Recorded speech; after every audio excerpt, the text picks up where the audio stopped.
샬롬, 삼국지 7권 세 번째.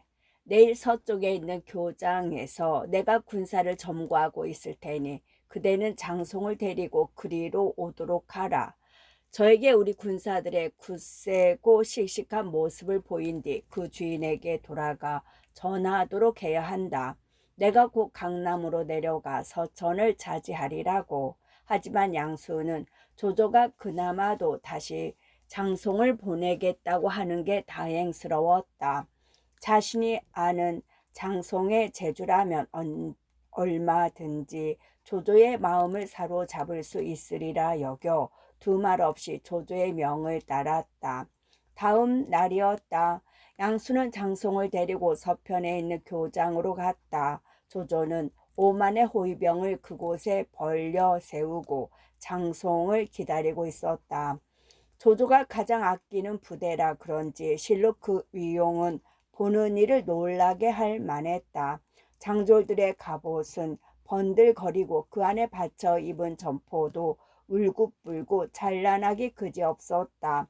북소리 징소리에 하늘이 내려앉을 듯한데 창과 칼은 햇볕을 받아 번쩍이고 전기는 사방으로 줄을 지어 흩어지고 모이는 군사들 따라 벌럭였다.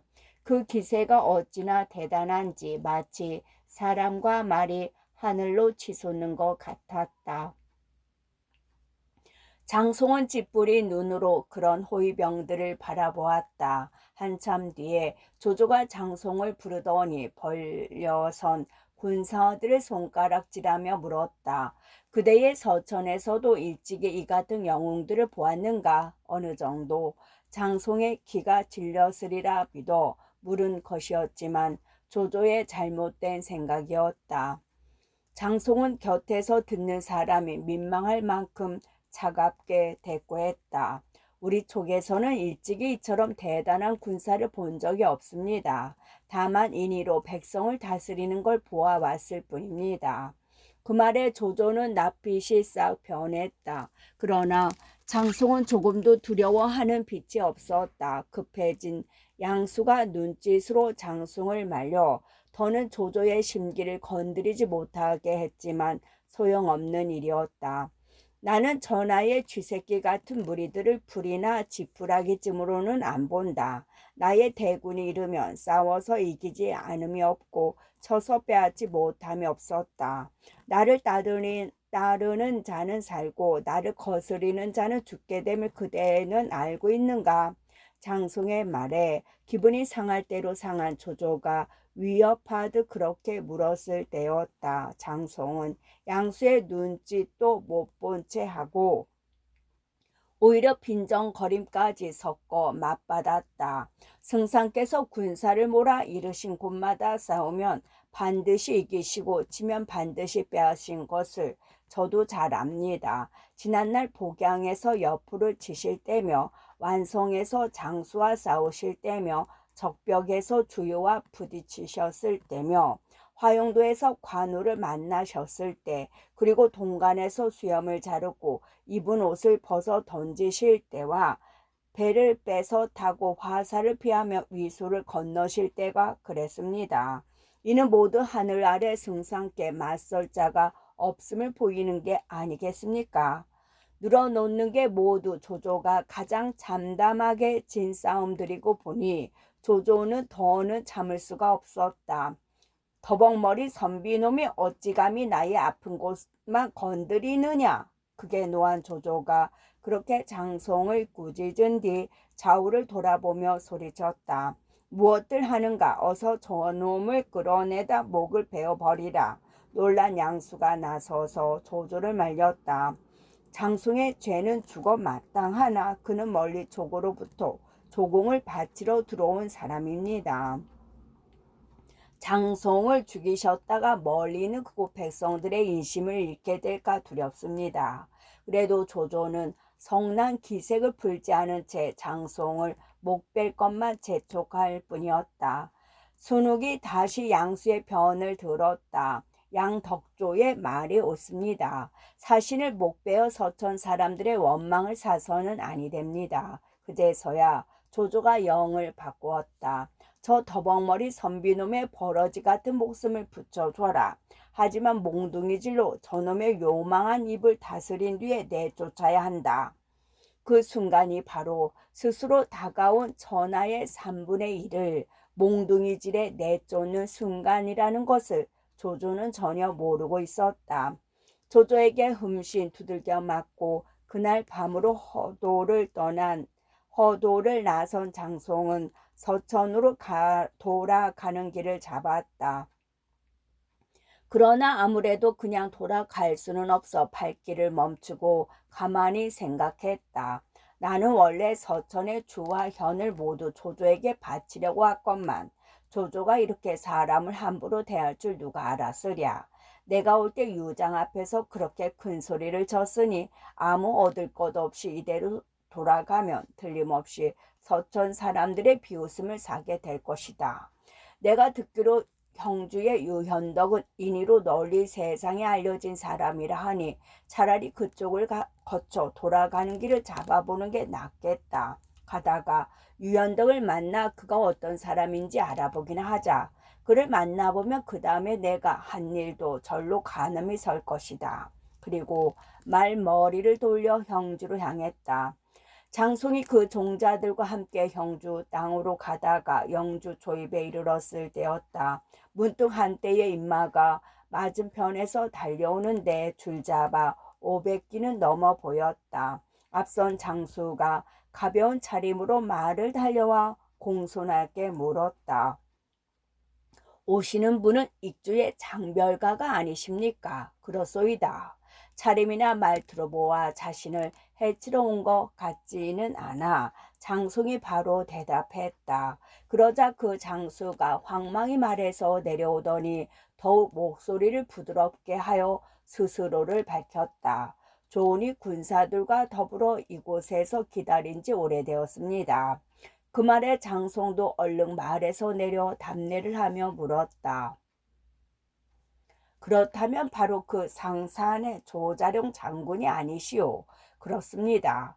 주공 유현덕의 명을 받들어 먼 길을 가시는 대부를 마중 나왔습니다.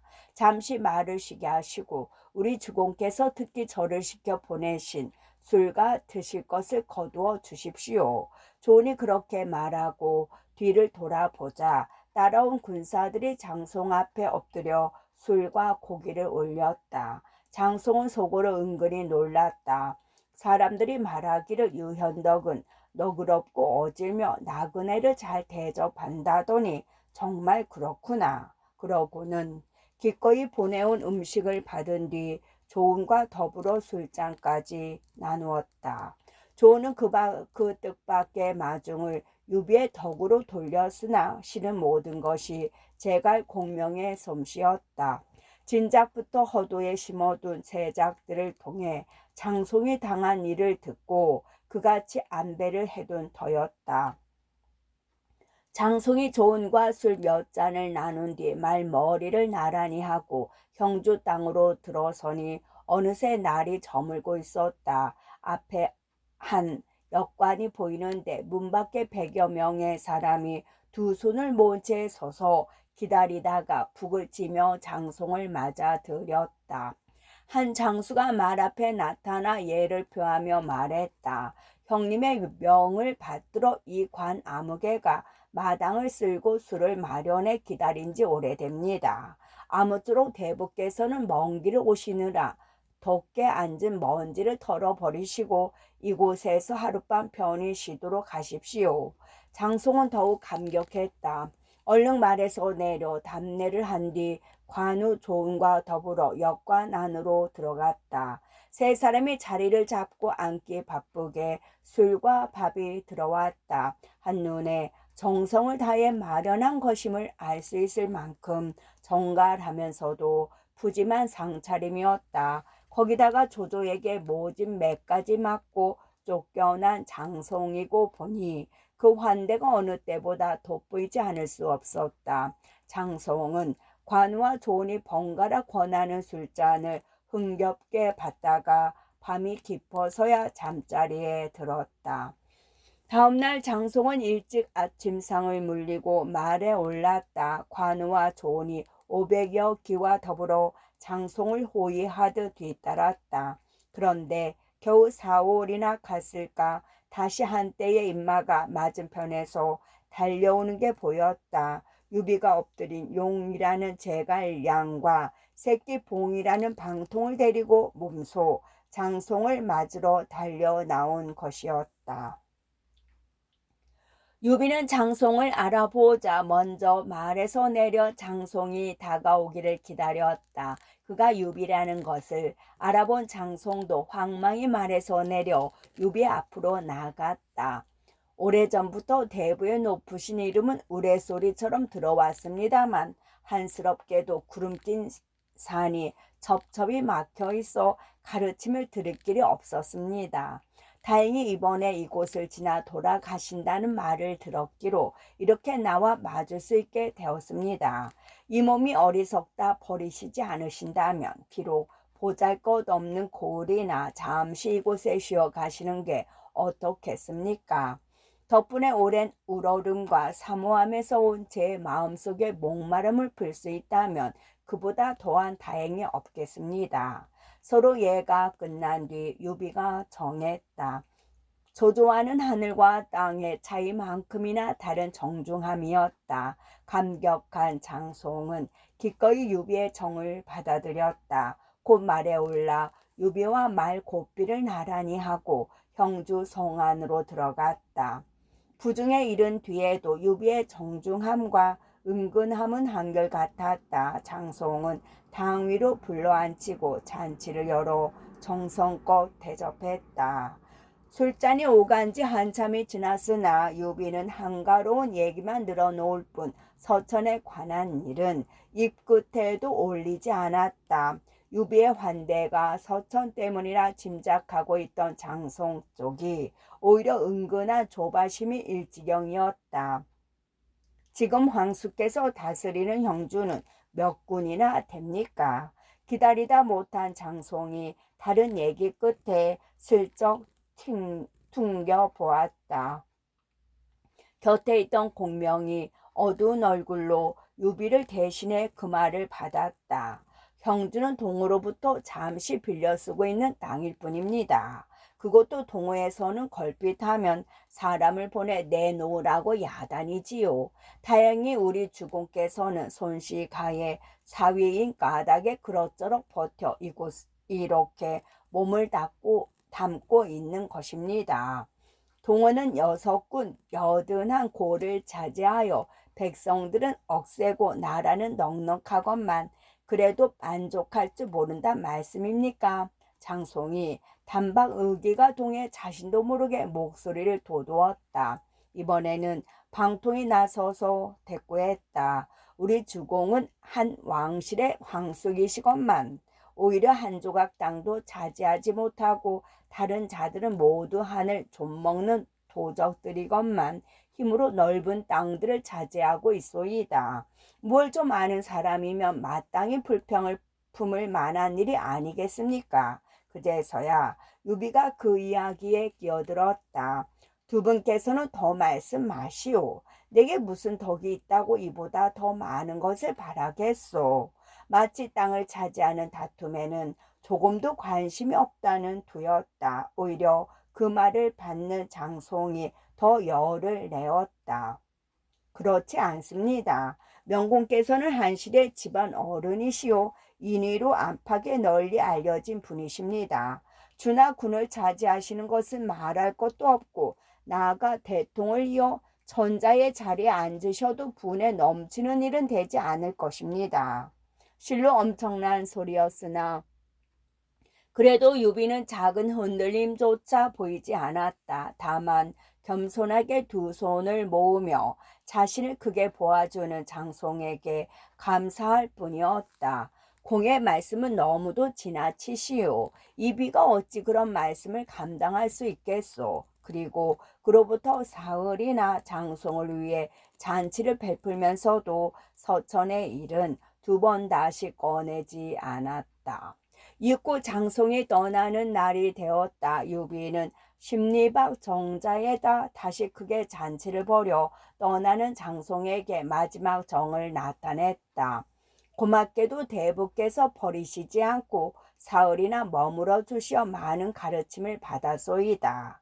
이제 헤어지면 언제 다시 만나 높으신 가르침을 듣게 될는지. 유비가 술을 가득 부은 잔을 장송에게 권하며 그렇게 말끝을 흐렸다. 그리고 이내 주르르 눈물을 쏟는 것이 그냥 해부는 소리 같지는 않았다. 장송은 또 한 번 감격했다. 현덕이 이토록 너그럽고 어질며 또 선비를 사랑할 줄 아니 어찌 그냥 버리고 갈 수 있겠는가. 차라리 이 사람을 달래 서천을 차지하도록 만들어야겠다. 속으로 그렇게 생각한 뒤 유비에게 말했다. 저 역시 아침 저녁으로 황숙을 뒤따르며 모시고 싶으나 한스럽게도 가까운 날에는 어려울 것 같습니다. 다만 떠나기 전에 한 말씀 올리려 하니 부디 어리석다. 물리치지 마시고 마음에 새겨 들어주십시오. 제가 보니 형주는 동쪽으로는 손권이 호랑이처럼 웅크리고 있고 북쪽으로 조조가 또한 고래처럼 버티고 앉아 삼키려고 노리는 땅입니다. 아무래도 오래 매달려 있을 만한 곳이 못 됩니다. 나도 그런 줄은 진작부터 알고 있으나 발자취를 옮겨 디딜 만한 땅이 없으니 어찌하겠소. 유비가 한숨 섞어 반문했다. 이미 제갈량이 융중에서 나올 때부터 자신의 앞날은 오직 서천 땅에 달려 있다는 걸 잘 알고 있는 유비이고 보면 그 같은 반문은 이미 의문스러움을 지나 음흉함에 가까웠다. 그러나 유비에게 흠뻑 반해버린 장송에게는 갈 곳 없는 유비의 처지가 안타깝기만 했다. 끝내 유비는 한마디도 그 일을 말하기 전에 장송 스스로가 먼저 유비에게 서천을 칠 것을 권했다. 익주는 지형이 험해 지키기 좋으면서도 안으로는 기름진 들이 전리에 뻗어 있어 백성들은 살기 좋고 나라의 살림도 넉넉합니다. 거기다가 또 그 땅에 배움 많고 재주 있는 선비들도 황숙의 덕을 사모해 온 지 오래됩니다. 만약 명공께서 형주와 양주의 군사를 이끌고 서쪽으로 몰아오신다면 폐업을 이룰 수 있을 뿐만 아니라 한실도 다시 일으키실 수 있을 것입니다. 그래도 유비는 여전히 의문을 떨었다. 그런 큰일은 이 비가 어찌 감당할 수 있겠소. 익주목 유장 또한 한실의 종친으로서 촉당이 은덕을 베푼 지 오래이니 다른 사람이 그곳을 흔들리게 할 수는 없을 것이오. 제가 주인을 팔아 영달을 구하는 것은 아니나 이제 명공을 만났으니 하는 수 없이 마음속을 털어놔야겠습니다. 유장이 비록 익주의 주인이라고는 해도 생각이 밝지 못하고 마음이 약해 어진이를 뽑았을 줄 모르고 재주 있는 이도 부릴 줄 모릅니다. 거기다가 장로가 북쪽에 자리 잡고 앉아 이제 침범할 뜻을 드러내니 그곳 백성들의 인심은 이리저리 흩어져 밝은 주인을 얻기만 기다리고 있습니다. 제가 이번에 길을 나선 것도 실은 조조에게 항복하여 서천의 평안을 얻고자 함이었지요. 그런데 뜻밖에도 그 역정놈이 오만 방자하여 어진이를 깔보고 선비를 우습게 알기에 특히 명공을 찾아뵈러 온 것입니다. 명공께서는 먼저 서천을 차지하여 기틀을 삼으신 뒤 북쪽으로 한중을 빼앗고 이어 중원을 거두어 들이신다면 기울어진 조정을 바로 잡으신과 아울러 청사의 길이 크신 이름을 들여오실 수가 있을 것입니다. 어떻습니까? 명공께서 정말로 서천을 차지할 뜻이 있으시다면 저는 개나 말이 그 주인을 위해 스고롬을 마하다 한듯 힘을 다해 안에서 호응하겠습니다. 유비의 미지근한 대꾸에 장송이 더 몸이 달아 있는 대로 속을 다 드러내 보였다. 그러나 유비는 조금도 서두르는 기색 없이 자신에게 꼬리표처럼 붙어 다니는 인의까지 챙겼다. 그대의 두터운 정은 매우 고마우나 유장은 나와 같은 종친이니 어찌하겠소. 내가 만약 그를 친다면 세상 사람들이 모두 나를 침뱉고 욕할 것이오. 대장부가 세상을 삶에 있어 공을 세우고 대업을 이루고자 하면은 말을 책찍질해 남보다 앞서오는 길이 있을 뿐입니다. 만약 이번에 서천을 차지하시지 않아 그 땅이 다른 사람에게 넘어가 버린다면 그때는 후회해도 이미 늦을 것입니다. 장송이 한층 열을 올려 유비가 그로부터 듣고 싶어 하던 말을 해주었다. 대의와 명분까지도 장송에게서 얻어낸 뒤에야 비로소 유비는 진작부터 궁금하던 것을 물었다. 내가 들으니 촉으로 가는 길은 험하고 거칠 뿐만 아니라 수많은 산과 강이 가로놓여 있다 했소. 비록 그 땅을 쳐서 빼앗을 생각이 있다 해도 무슨 좋은 계책이 있어 험하고 거친 땅으로 들어갈 수 있겠소. 그러자 장송은 소매 속에서 지도 한 장을 꺼내 유비에게 건네주며 말했다. 명공께서 베푸신 따사로운 정에 보답하고자 이걸 드리겠습니다. 훑어보시면 촉으로 가는 길을 대강 아실 수 있을 것입니다. 진작부터 망설이면서 소매 안에 만지작거리던 물건이었다. 만약 유비가 한 범용한 군벌로서 전부터 자신의 야망을 위해 서천을 탐내고 있음을 장송에게 보였더라면 장송은 그 지도를 찢어 없앨지언정 제 손으로 받쳐 올리지는 않았을 것이다.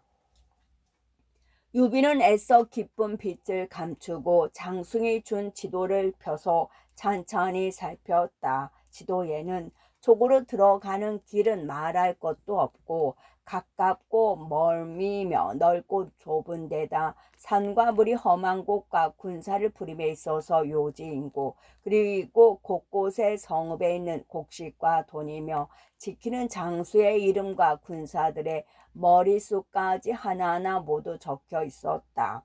명공께서는 되도록이면 빨리 일을 시작하십시오. 제게 뜻을 함께하는 벗으로 법정과 맹달 두 사람이 있는데 그들도 반드시 명공을 도울 것입니다. 제가 돌아가면 먼저 그들을 보낼 테니 명공께서는 그 두 사람이 형주로 오거든 마음을 터놓고 함께 앞일을 의논하도록 하십시오.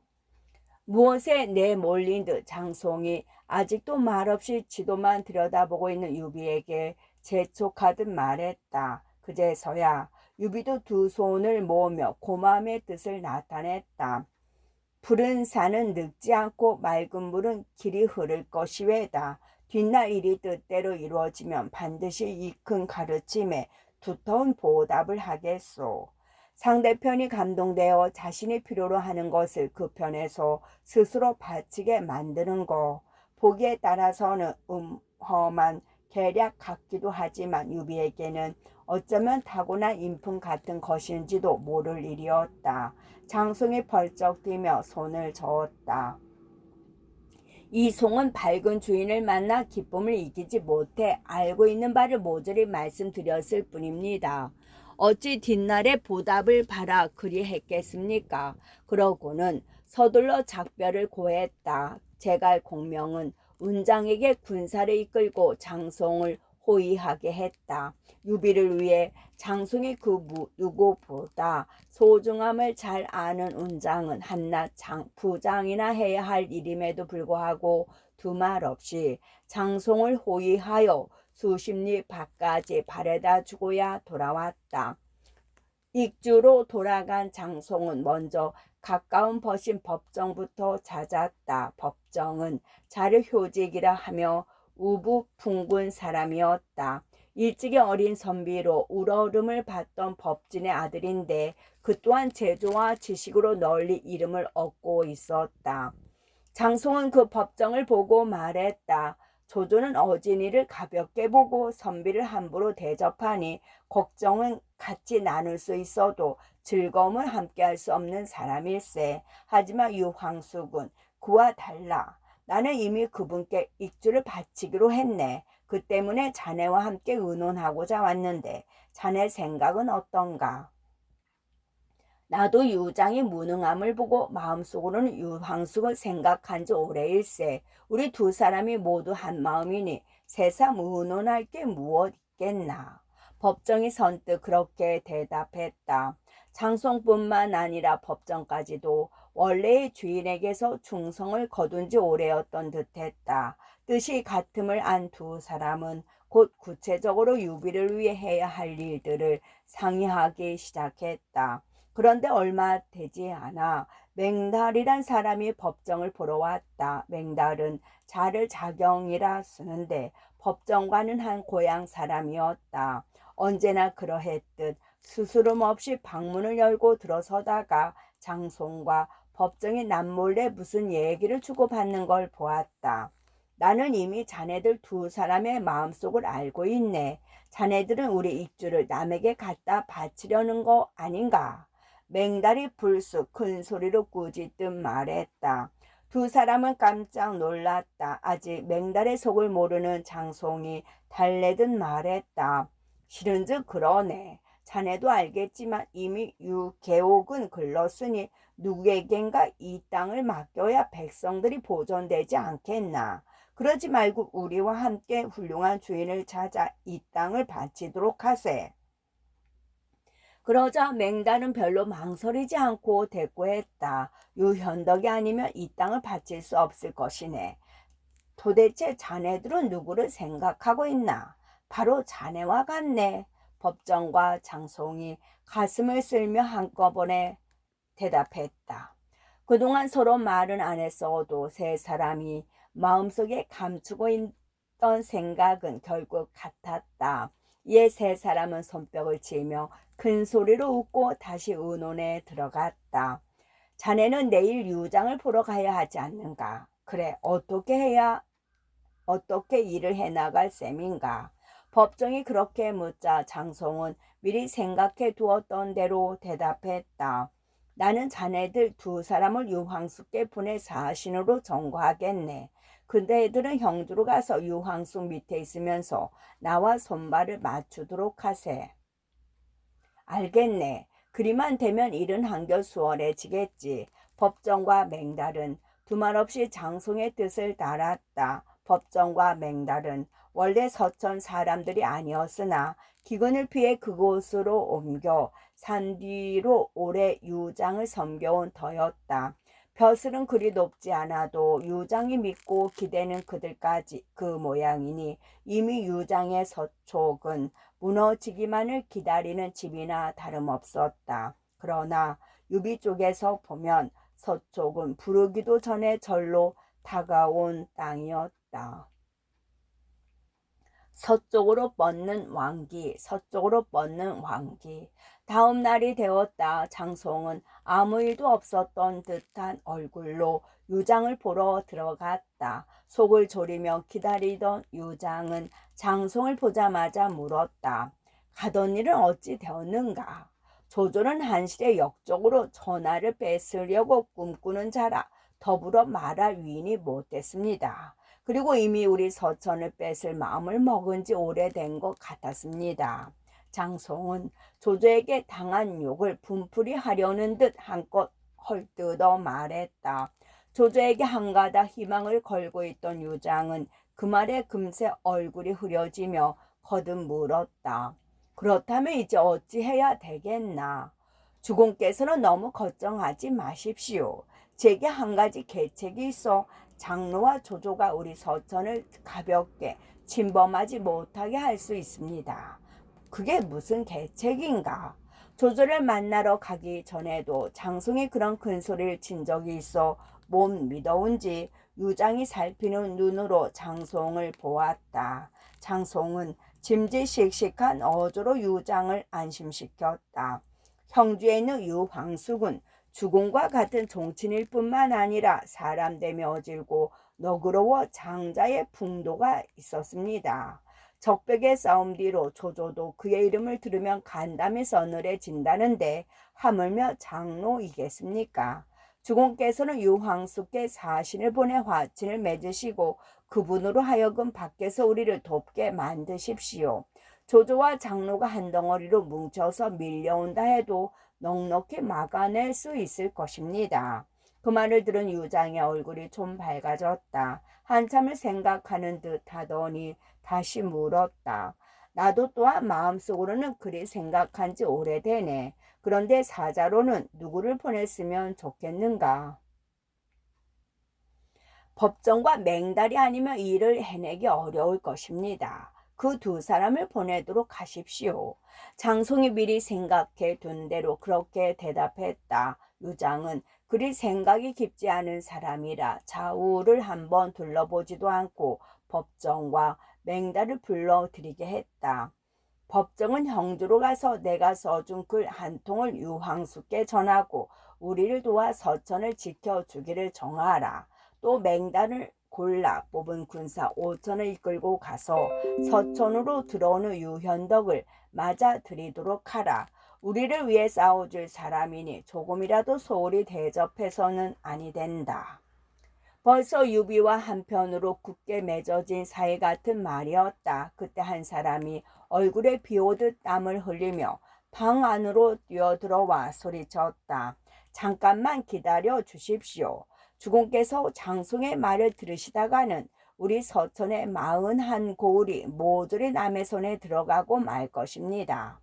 장송이 깜짝 놀라 그 사람을 보니 주부일을 보는 황권이었다. 황권은 서랑 중파 땅 사람으로 자는 공령이라 썼는데 생각이 깊고 충직스러웠다. 현덕은 나와 종친이라 서로 힘을 합쳐 이 땅을 지키는데 그대는 무슨 까닭으로 그런 소리를 하는가? 유장이 어리둥절해 물었다. 황건이 알아들을 만큼 유장에게 일러주었다. 저도 유비가 사람을 너그럽게 대한다는 것은 잘 알고 있습니다. 그러나 또한 유비는 부드러움으로 굳셈을 꺾는 사람이니 그를 당해낼 영웅이 없다 할 수 있습니다. 멀리 있는 사람에게서는 그 마음을 얻고 가까이 있는 백성들로부터는 그 기대를 모아들일 뿐만 아니라 부리는 이들 또한 만만치 않습니다. 지모 있기로는 제갈량과 방통이요 용맹으로는 관우, 장비, 조은, 황충, 위영 같은 장수들이 날개처럼 벌려 섰습니다. 그런 유비를 촉으로 불러 어떻게 하시렵니까? 아랫사람으로 부리려 하신다면 그가 몸을 굽혀 섬기지 않을 것이요 손님으로 대접한다면 한 나라에 두 주인이 있는 셈이 됩니다. 몸을 굽히려 들지 않는 사람을 부릴 수는 없으며 또한 나라에서 두 주인이 있을 수도 없으니 부디 저의 말을 들어주십시오. 이제 제 말을 들으시면 우리 서촉은 대산처럼 흔들림이 없을 것이요 듣지 않으시면 주공께서는 달걀을 쌓아둔 것처럼 위태롭게 되실 것입니다. 그건 무슨 뜻인가? 듣고 있던 유장이 아직도 잘 모르겠다는 얼굴로 물었다. 장송은 허도에서 돌아오는 길에 형주를 들렀으니 반드시 유비와 무슨 일을 꾸며놓고 왔을 것입니다. 먼저 장송을 못 빼시고 이어 유비와 관련을 끊는다면 우리 서천은 바위 위에 선 것처럼 든든할 것입니다. 황권이 거침없이 말했다. 그래도 유장은 그 말을 얼른 받아들여지지 않았다. 오히려 널뜨름한 낯빛을 지으며 황건의 말을 받았다. 조조나 장로가 저들어오면 그때는 어떻게 막는가? 변경을 막고 서쪽으로 드는 길을 끄는 뒤에 성마다 도랑을 깊이 파고 성벽을 높이게 하십시오. 그런 다음 굳게 지키면서 기다리면 적은 절로 물러갈 것입니다. 황건이 옳은 소리를 했으나 유장은 여전히 떨떠름한 낯빛을 고치지 않았다. 적이 우리 경계 안으로 쳐들어오는 것은 눈썹에 불이 붙는 것만큼이나 다급한 일이다. 그런데 가만히 엎드려 때를 기다리자는 것이 어찌 좋은 계책이라 하겠는가. 그러고는 황건의 말을 따르지 않았다. 법정이 가슴을 쓸어내리며 형주로 떠날 제비를 위해 유장 앞을 물러나는데 다시 한 사람이 가로막으며 소리쳤다. 아니되오. 법정을 보내서는 아니되오이다. 유장이 보니 종사관으로 있는 왕루였다. 왕루가 별로 달갑지 않은 눈길로 내려보는 유장 앞으로 나와 머리를 조아리며 말했다. 우리 주공께서 장송의 말을 따르심은 스스로 화를 불러들이는 것과 같습니다. 그렇지 않다. 나는 유현덕과 힘을 합쳐 장로를 막으려는 것이다. 유장이 뻔한 소리로 왕루의 입을 막으려 했다. 왕루가 한층 목소리를 높였다. 장로가 우리 땅을 침범하는 것은 옴이나 버짐 같은 하찮은 병에 견질 수 있습니다.